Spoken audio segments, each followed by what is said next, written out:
उसी समय भी बलवान ऐसा पुत्र जो आकाश तक दिखाई दिया, ऐसे बेटा पैदा हुआ। भीमसेन भी ऐसे देख रहे थे बालक को, ऐसा बालक पैदा हुआ। कान ऐसे जैसे भाला, नुकीले ऐसे, बड़ा ही भयंकर, आवाज ऐसी मानो पर्वत फट जाए, ऐसी गर्जना उसकी, विशाल का शरीर, शत्रुओं का दमन करने की भावना से नाक और आंखें फड़क रही थी। हाथ जोड़ करके भीम से उसने कहा कि जब आप हमें बुलाएंगे तब हम उपस्थित हो जाएंगे, जो सेवा कहेंगे वो हमारे लिए कोई ऐसा नहीं होगा कि मैं नहीं कर पाऊंगा, पर मेरा नाम तो रख दो। बाल रहित सिर होने के कारण उसका नाम घटोत्कच रखा गया। हिडिंबा ने कहा शर्त के अनुसार हमारा आपका मिलन समाप्त, और वो अंतर ध्यान हो गई। घटोत्कच हाथ जोड़े हुए भीम के साथ वहां पहुंचा जहां कुंती से अर्जुन आदि विराजमान थे। भीम ने कहा ये हमारी मां है। घटोत्कच ने प्रणाम किया और कहा निशंक होकर आदेश कीजिए, मैं आपकी क्या सेवा करूं। कुंती जी ने कहा कि ओ तुम्हारा जन्म कुरुकुल में हुआ है, तुम भीमसेन के पुत्र हो, इसलिए पांचों पांडव तुम्हारे पिता के समान हैं, तुम्हें सदैव हमारी सहायता करनी होगी। घटोत्कच ने कुंती जी को प्रणाम करके कहा दादी जी, रावण और मेघनाथ की जो महिमा बल में है उससे मैं पाई भर भी कम नहीं हूं। अगर मैं अपने स्वरूप में आ जाऊं तो प्रलय कर सकता हूं, तो सायोग की क्या बात, जब जहां आज्ञा। ऐसा था, मैं बढ़कर नहीं बोल रहा हूं, मैं रावण और मेघनाथ को एक क्षण में परास्त करने की सामर्थ्य रखता हूं। जब मेरी आवश्यकता हो, मेरे पितृवर्ग को सेवा की जब आवश्यकता हो, तब मुझे सेवा का अवसर देना, फिर मेरे बल को देख लेना। कोई सेवा हो तो आदेश करो या फिर मैं जाऊं। कुंती जी ने कहा अभी कोई सेवा नहीं। उत्तर दिशा की तरफ मुख किया और अंतर ध्यान हो गया, चला गया। महारथी पांडव बड़े प्रसन्न हुए। वो धीरे से उस वन को त्याग कर दूसरे वन में आगे बढ़े। सबकी जटाएं बन गई थीं, वल्कल वस्त्र धारण किए थे। पांडवों के सर पर जटाएं, शरीर में वल्कल या मृगचर्म, तपस्वी भेष में। माता कुंती को भीमसेन पीठ में बैठाल कर धीरे धीरे आगे बढ़ रहे थे। एक दिन जब वो बैठ करके कोई भगवत चर्चा कर ही रहे थे कि देखा कि भगवान व्यासदेव जी पधारे। बताया था उसने कि व्यासदेव जी मिले। शत्रुओं को संताप देने वाले पांडवों ने जे भी भगवान व्यासदेव जी को देखा, सब खड़े हो गए और हाथ जोड़ करके उनको साष्टांग प्रणाम किया। शास्त्रीय मर्यादा है, कोई वैष्णव, कोई संतजन या अपने पूज्यजन पधारे, खड़े हो जाना चाहिए। उससे तुम्हारे प्राण पुष्ट होते हैं, हृदय पुष्ट होता है, आपकी आयु बढ़ती है, आपकी श्री बढ़ती है, आपके पापों का शमन होता है, नष्ट होते हैं। भगवान व्यासदेव जी ने कहा पांडु कुमारों, मैं सब दिव्य दृष्टि से देख रहा हूं, तुम्हारे ऊपर जो संकट आया है, वैसे तो हमारे पुत्र ही हैं धृतराष्ट्र और दुर्योधन आदि, पर संत महात्मा उसी का पक्ष लेते हैं जो धर्म से चलता है। संदेह नहीं कि मेरे अंदर कोई भेद बुद्धि नहीं है, पर मैं तुम्हारे पक्ष में हूं, क्योंकि तुम धर्म से चल रहे हो और सत्य से चल रहे हो। संतों का स्नेह उसी पर होता है जो धर्म पूर्वक आचरण करता है। यद्यपि उनका हृदय पक्षपात वाला नहीं होता, पर जब धर्म से चलोगे, भजन करोगे, तो अपने आप उनके हृदय का आशीर्वाद आपका पक्ष ले लेगा।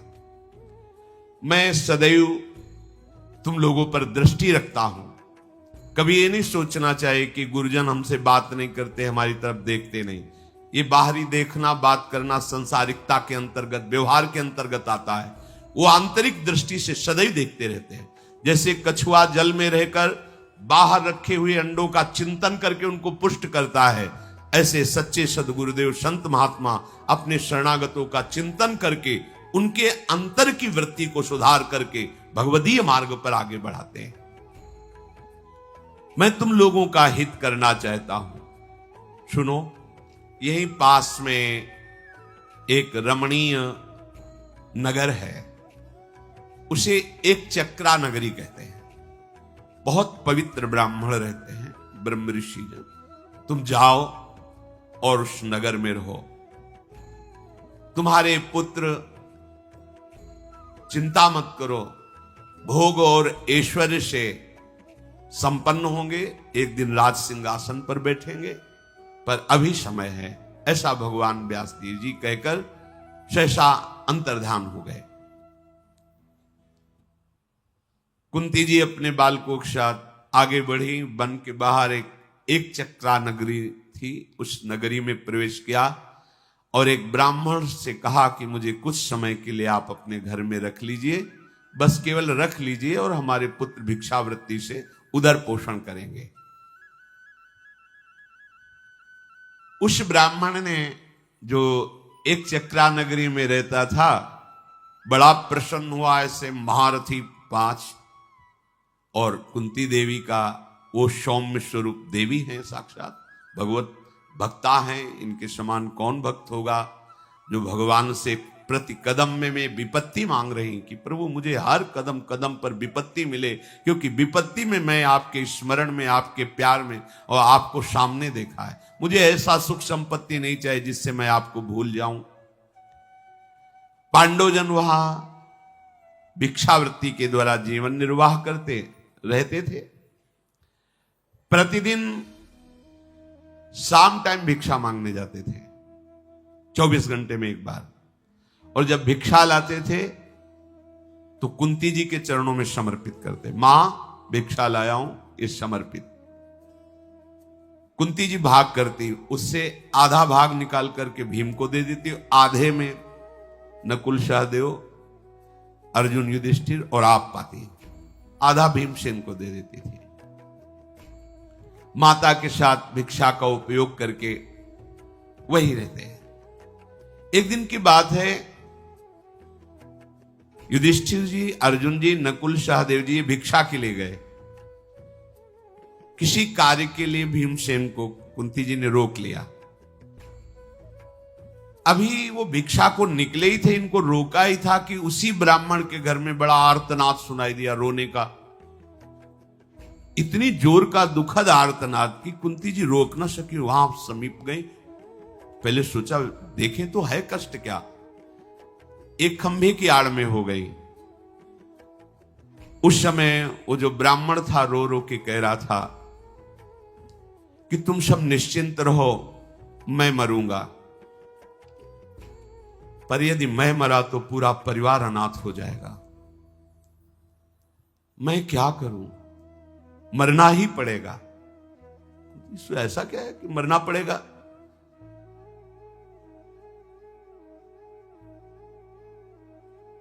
पत्नी ने कहा कि अगर आप मरोगे ना तो पूरे परिवार का पोषण नहीं हो पाएगा, मैं मरूंगी ना तो तुम परिवार का तो पोषण कर लोगे।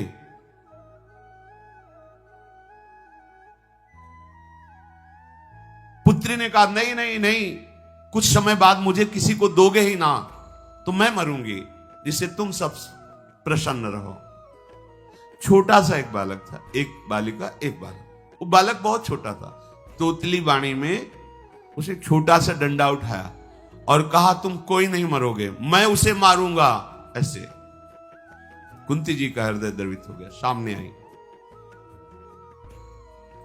क्या बात है, ये मरना क्या आप लगाए हुए हो? कौन है, क्या है, क्या विपत्ति है, क्यों आर्तभाव से रो रहे हो? उनका नहीं नहीं, आप जाओ, हम भारी समस्या में पड़े हुए हैं, आप हमारी बात मत सुनो, आप हमारे अतिथि हो, आप सुखपूर्वक रहो। कुंती जी ने कहा हम कोई साधारण अतिथि नहीं है, त्रिभुवन में ऐसा कोई है ही नहीं कि जिसके यहां मैं रह रही हूं उसको बाल बांका कर सके। तुम बताओ ना, ये पहले मैं मरूंगा, पहले मैं मरूंगा, ये क्या बात हो रही तुम लोगों की, मैं समझ नहीं पाई। उनका कहीं भाग कर जाना चाहूं तो भाग भी नहीं सकता, बताने की इच्छा भी नहीं हो रही, क्योंकि तुम संकट में फंस जाओगी यदि हमारी बात सुनोगी। बड़ी कठिन विपत्ति में फंस गया हूं, अब मेरे जीवन को बचाने वाला कोई नहीं है। कुंती जी ने कहा कि क्या क्या समस्या तुम्हारी क्या है? उन्होंने कहा कि बस मुझे अब परलोक ही जाना है। वो डर रहे थे कि अगर हमने इनसे कोई बात कही और ये नगर में बात गई तो पूरे नगर का नाश हो जाएगा। ब्राह्मण केवल आप एक बार बोलिए कि आपका दुख क्या है, तो उनका किसी से कहना नहीं।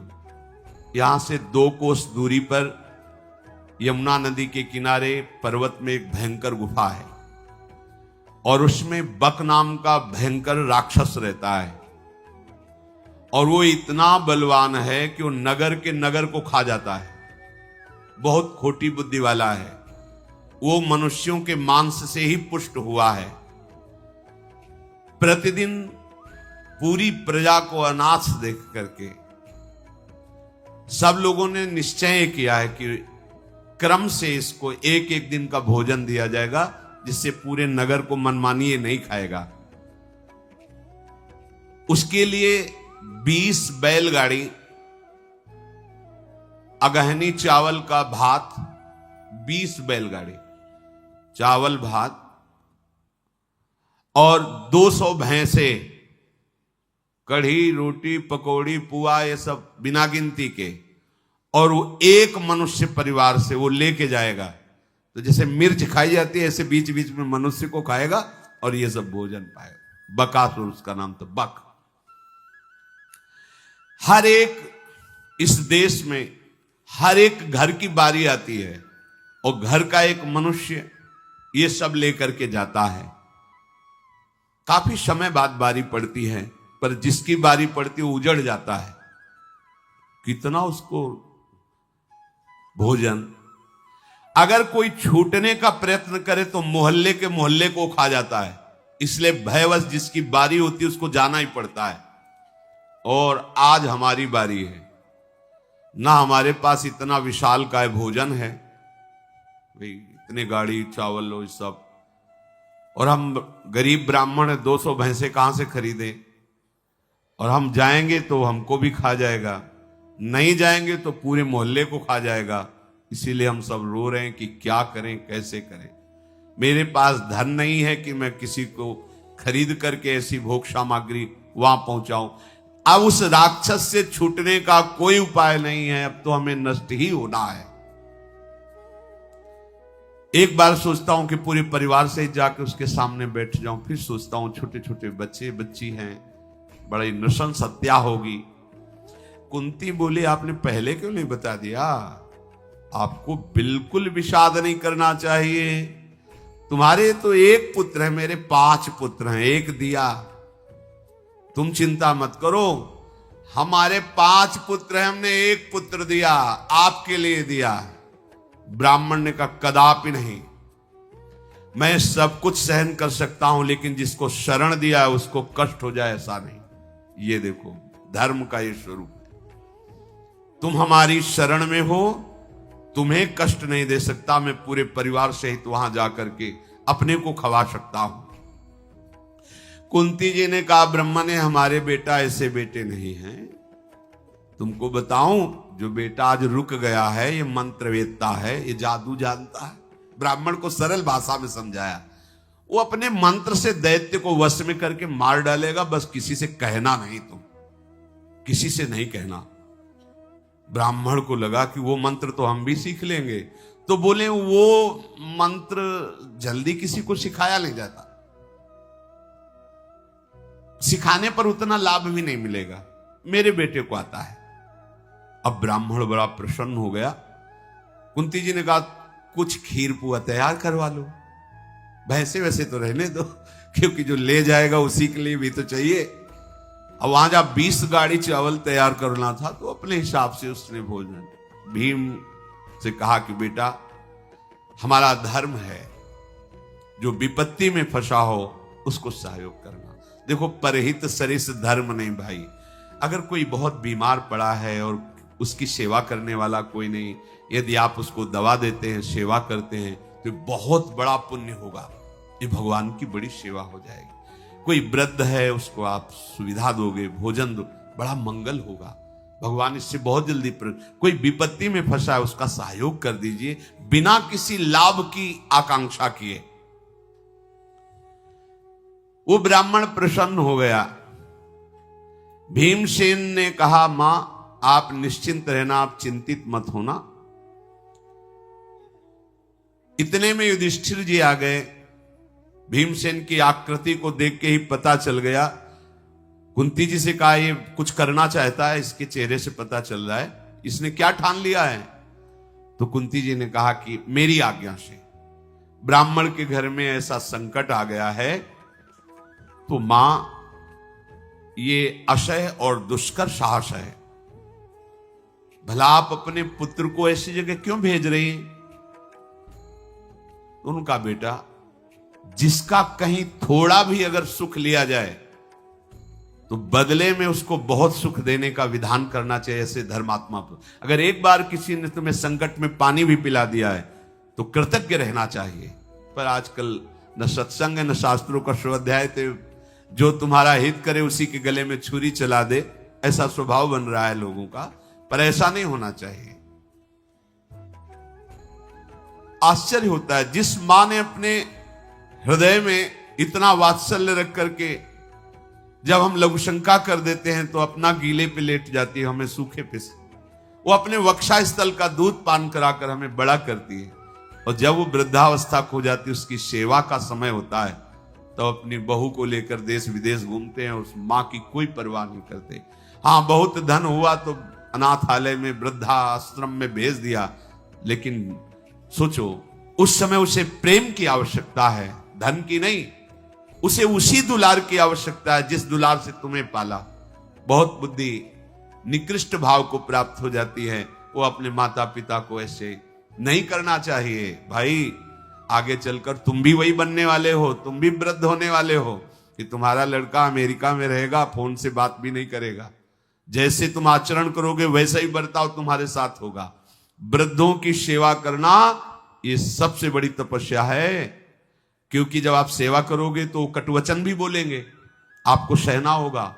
सहन करके उनकी सेवा कर ले गए तो वही तुम्हारे उत्तम लोकों की प्राप्ति का कारण होगा। तो बेटा, मैं देख सकती हूं कि देवराज वज्रपाणी इंद्र की भी सामर्थ्य नहीं कि मेरे बेटा भीम को परास्त कर दें। इसलिए मैंने किसी लोभ से या ज्ञान से या मोह से नहीं, धर्म के द्वारा सत्य का विचार करके ब्राह्मण की रक्षा के लिए भीमसेन को आदेश किया है। युधिष्ठिर ने कहा, मां आपका निश्चय सत्य है, आपको यत्न पूर्वक ब्राह्मण की रक्षा करने का यह जो भाव आया है मैं स्वीकार करता हूं। बिना युधिष्ठिर की अनुमति के कोई कार्य नहीं होता था।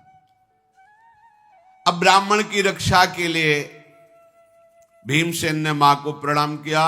ब्राह्मणों को जो उनके घर में रहते थे उनको दाहिने करके प्रणाम मुद्रा में होकर वो सब सामग्री लेकर गए और उसकी गुफा के सामने दहाड़ लगाई और बैठकर पुआ पूरी खीर जो ब्राह्मण ने बना दिए थे खाने लगे।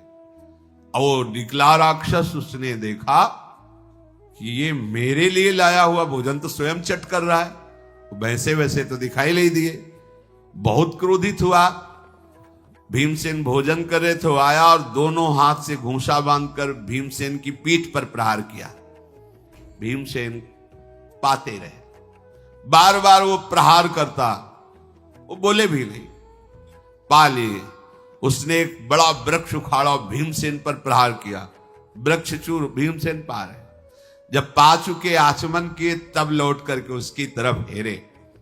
वो दैत्य बक दांतों से उठ चबा रहा था, ऐसा लग रहा था कि भीमसेन को खा जाएगा। बड़ा क्रूर स्वरूप। भीमसेन हंसने लगे और उसने कहा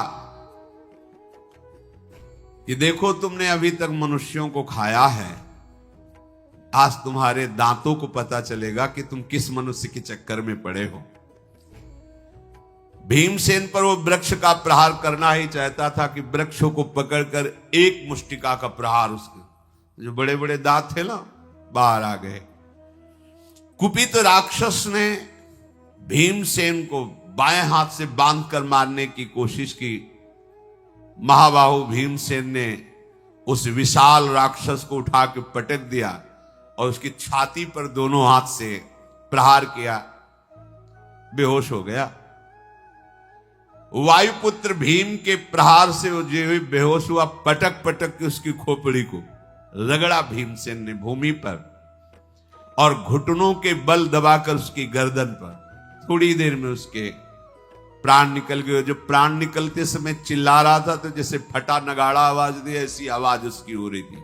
पूरे नगर में हाहाकार मच गया, ये आवाज कैसी है? हड्डी हड्डी को तोड़ के रख दिया उस बक नामक असुर की।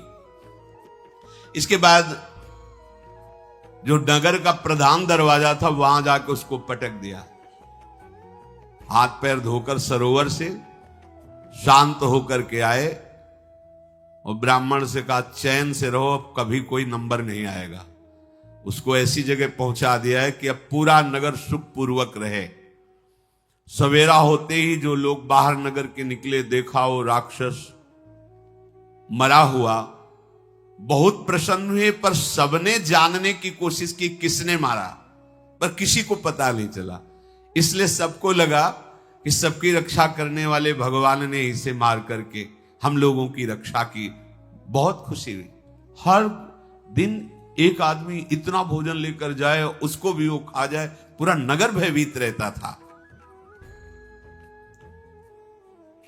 ब्राह्मण परिवार ने कुंती जी से हाथ जोड़कर कहा कि आपकी कृपा से हम क्या, हमारा पूरा नगर दुख से बच गया है।